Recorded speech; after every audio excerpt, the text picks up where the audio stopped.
FM, Brandon, Manitoba.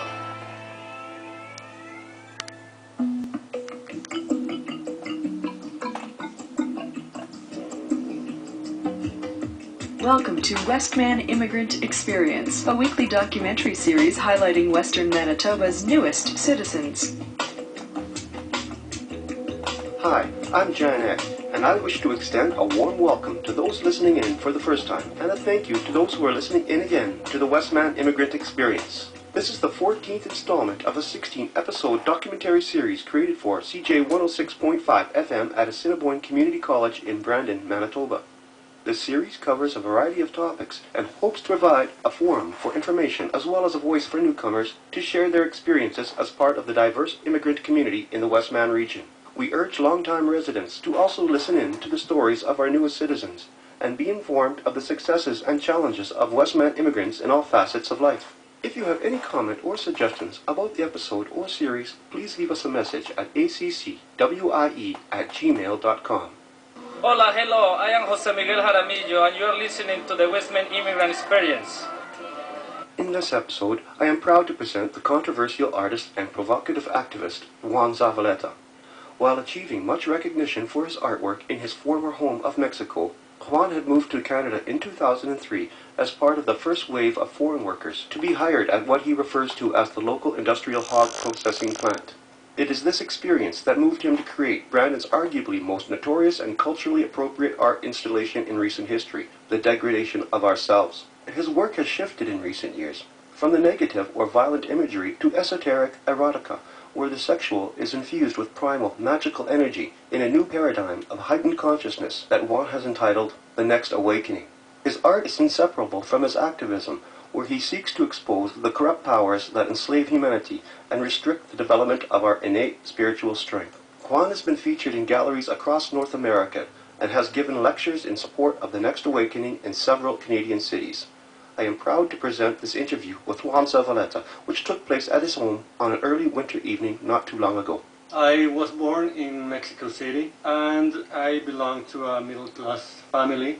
Both my parents were primary school and secondary school teachers, and it's interesting to mention that I quit school straight and for good when I was 18 years old, 17 maybe, because I totally understood that I was wasting my time inside the education system, not only in Mexico but anywhere else. And I began my artistic career at the age of 17 more or less.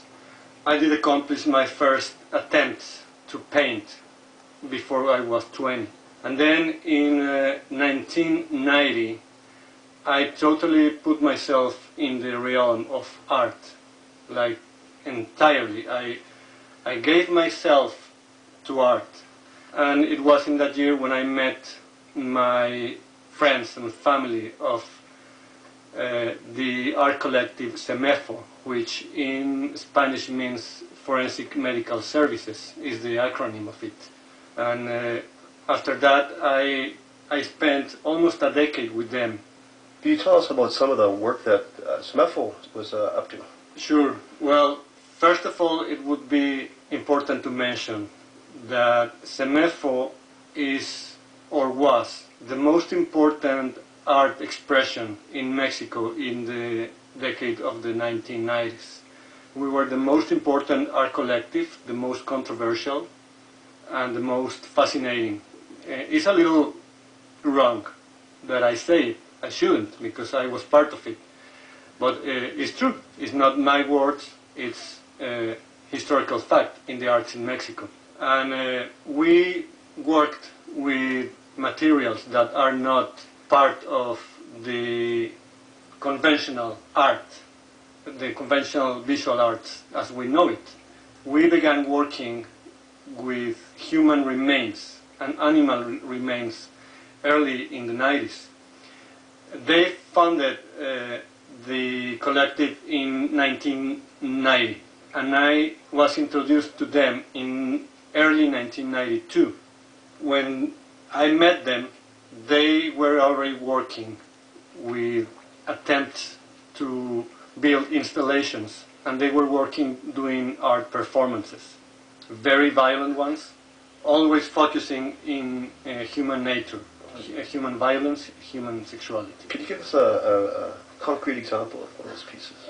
The most important piece of work of our collective was made in 1994. It was an installation called Lavatio Corporis, which is Latin, and means the last washing, the last bath of a corpse. It's a technical terminology in forensic services, and that's the time when, after the autopsy, the technician washes the body to be presented to the relatives or to put it in the faculties of medicine or so on and so forth. And the installation was about building an entire concept with horses' carcasses. Not only adults, but colts and horses' heads. It's very complicated to try to explain the entire installation in just a few words, and I know we are a little short of time, so I recommend the audience just to find my name in Google, Juan Zavaleta, and you will find this installation, Lavatio Corporis, in my videos that are in storage in Vimeo.com. What I can say about this installation is that it was huge. It was the size of, for Brandonites would be easy to comprehend if I say the installation was the size of half a superstore. Commercial here. Wow. Of many horse carcasses. They were 2 adults, 7 colts, 3 fetuses, 2 heads, and the stage was established as a barn. Okay. The colts were established and set as carousel, and the adults were established like the female was put inside a pyramid, and the male was set in a throne, like a king, like an Aztec king, which actually the name of this adult was the name of an Aztec warrior. So I recommend you, or you can find those pictures in the internet. Okay. So the art collective lasted for how many years? The art collective ended up officially in the year 2000. I was member of the collective until 97. And as part of my pride, I was not member of the collective at all, but in 98 they gained one of the most important art prizes in Mexico. And by the way, this installation about the horses, it was made with one of the most important art grants that can be given by the Art National Institution in Mexico. Did you want to talk about how you arrived in Brandon? No. Sure, I could say something about it, of course. I came in 2002 as a part of the pilot program of the meat processing plant here in Brandon, the very first pilot group. The reason why I came to Canada, it was because despite my success as an artist in Mexico, not about my name, but about my work, because my name is not popular. My work is recognized, which is different. The conditions in Mexico were terrible, and I was kidnapped 5 or 7 times in a period of 3 years, from, let's say, 98 to the year 2000. So when I got the opportunity to be hired by this company, I didn't hesitate and came. As soon as I did arrive, I had the fortune to, I'm not shy at all.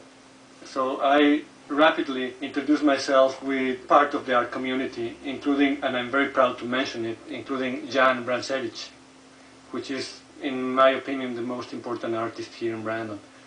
And he's member of the board of the Manitoba Arts Council, and he's a very important person, and I'm very proud to be his friend.